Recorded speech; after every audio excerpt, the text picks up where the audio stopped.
Iran और Israel के बीच सुलगती जंग की आग अब सिर्फ सरहदों तक नहीं रही, बल्कि आपके किचन और देश की इकोनॉमी तक पहुंच चुकी है। पिछले कुछ दिनों से चार शब्द सीएनजी, पीएनजी, एलएनजी और एलपीजी लगातार हेडलाइंस में हैं। लेकिन ये सिर्फ नाम नहीं है, ये आपकी जेब पर पड़ने वाली एक सीधी चोट है। दोस्तों, ग्राउंड जीरो से खबरें आ रही हैं कि गैस की शॉर्टेज की वजह से देश की कई बड़े होटल्स और ईटरीज के चूल्हे ठप पड़ चुके हैं। इतना ही नहीं, खबरों के मुताबिक एलएनजी की किल्लत ने हमारे बड़े बड़े कारखानों और फैक्ट्रीज को बंद होने की कगार पर खड़ा कर दिया है। आखिर क्यों एक विदेशी युद्ध भारत की थाली और तरक्की को रोक रहा है? क्या हम ईंधनों के लिए पूरी तरह से इंपोर्ट पर निर्भर हैं?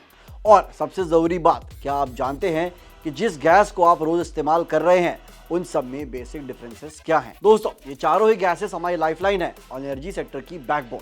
इनके बिना आज की मॉडर्न जिंदगी की कल्पना करना बहुत ज्यादा मुश्किल है। हालांकि ये सभी हाइड्रोकार्बन्स की कैटेगरी में आते हैं, लेकिन इनकी कहानी और इस्तेमाल करने का तरीका एक दूसरे से बिल्कुल अलग है। इनकी सप्लाई चेन को समझाना बहुत ज्यादा जरूरी है, क्योंकि ये भारत में अलग अलग देशों से अलग अलग रास्तों से पहुंचती है। एक बहुत ही इंटरेस्टिंग फैक्ट ये है कि जहां एलएनजी को क्रूड ऑयल को रिफाइन करते वक्त निकाला जाता है, वहीं सीएनजी और पीएनजी का पूरा वजूद एलएनजी पर टिका हुआ है। असल में ये दोनों उसी से बनती है, यानी अगर एक की सप्लाई टूटी तो पूरे सिस्टम में एक चेन रिएक्शन शुरू हो जाता है। इसे आसान भाषा में समझें तो यह प्रोपेन और ब्यूटेन का एक पावरफुल मिक्सचर है।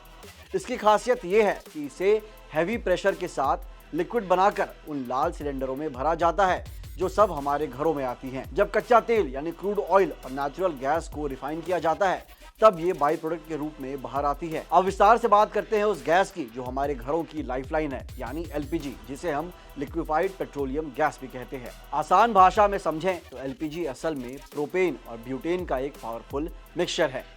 इसे हैवी प्रेशर के जरिए लिक्विड यानी तरल बनाकर उन लाल सिलेंडरों में भरा जाता है जो हम सब किचन में इस्तेमाल करते हैं।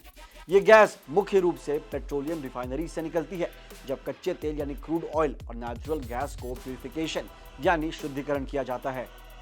लेकिन क्या आप जानते हैं कि भारत में इसका जाल कितना बड़ा हो चुका है? मार्च 2026 के ताज़ा आंकड़ों पर गौर करें तो भारत में एक्टिव एलपीजी कंज्यूमर्स की संख्या अब लगभग 33 करोड़ पहुंच चुकी है। इसमें एक बड़ा हिस्सा यानी 10.4 करोड़ हमारे प्रधानमंत्री उज्ज्वला योजना के बेनिफिशियरीज का है। आप इसकी डिमांड का अंदाजा इसी बात से लगा सकते हैं कि पूरे देश में हर रोज औसतन 55 लाख सिलेंडर्स रिफिल होते हैं। साल 2014 में जहां सिर्फ 14 करोड़ कंज्यूमर्स थे, आज 12 सालों में यह आंकड़ा 33 करोड़ को पार कर चुका है। यानी आज एलपीजी सिर्फ एक ईंधन नहीं, बल्कि करोड़ों भारतीयों की बुनियादी जरूरत बन चुकी है। और यही वजह है कि जब भी ग्लोबल मार्केट में कच्चे तेल की सप्लाई रुकती है तो इसका सीधा असर हमारे और आपके किचन के बजट पर पड़ता है। एलपीजी के बाद अब बात करते हैं उस गैस की जिसने हमारी सड़कों की रफ्तार और शहरों की हवा दोनों को बदल दिया है, यानी सीएनजी यानी कंप्रेस्ड नेचुरल गैस। जहां एलपीजी किचन की रानी है, वहीं सीएनजी सड़कों की जान है। टेक्निकल भाषा में कहें तो यह मुख्य रूप से मीथेन गैस है, जिसे बहुत ही हाई प्रेशर पर कंप्रेस किया जाता है।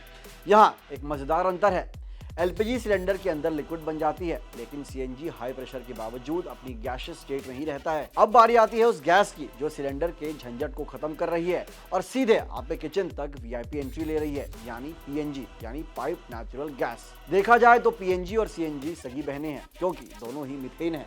फर्क सिर्फ इतना है कि सीएनजी को गाड़ियों के लिए कंप्रेस किया जाता है, जबकि पीएनजी को पाइपलाइंस के जरिए सीधे आपके घर या इंडस्ट्रीज तक पहुंचाया जाता है।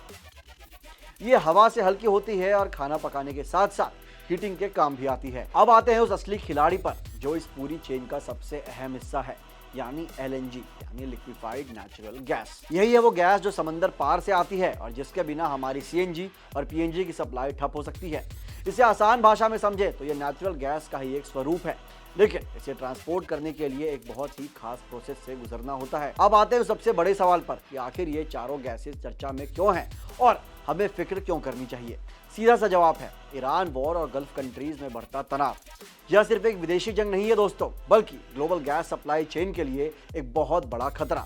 भारत अपनी टोटल गैस जरूरतों का लगभग 50% इंपोर्ट करता है और अगर सिर्फ एलएनजी की बात करें तो उसका 40% हिस्सा अकेले कतर से आता है। अब आते हैं सबसे बड़े सीक्रेट पर, आखिर ये गैसें भारत पहुंचती कैसे हैं।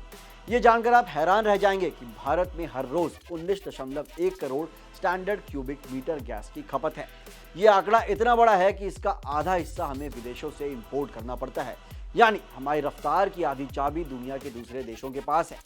अब एक बड़ा सवाल, भारत में ये गैसें आती कहां से है?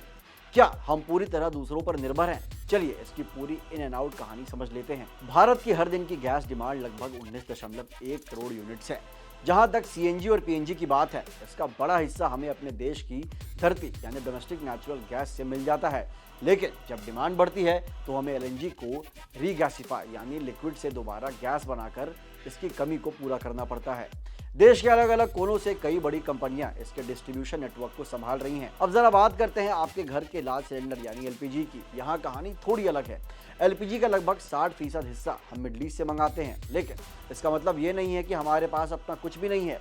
एलपीजी का एक बड़ा हिस्सा हमारी अपनी रिफाइनरी से निकलता है और बाकी आधा कृषि, गोदावरी बेसिन, मुंबई हाई, असम और राजस्थान के तेल क्षेत्रों यानी ऑयल फील्ड से निकाला जाता है। लेकिन कड़वा सच ये भी है कि हमारी मेजर सप्लाई आज भी सऊदी अरब और गल्फ कंट्रीज के पोर्ट से होकर आती है। सिर्फ यही वजह है कि वहां होने वाली छोटी सी हलचल भी हमारे देश के एनर्जी सेक्टर को हिला कर रख सकती है। अब बात करते हैं उस गैस की जो हजारों मील का सफर तय करके भारत पहुंचती है, यानी एलएनजी।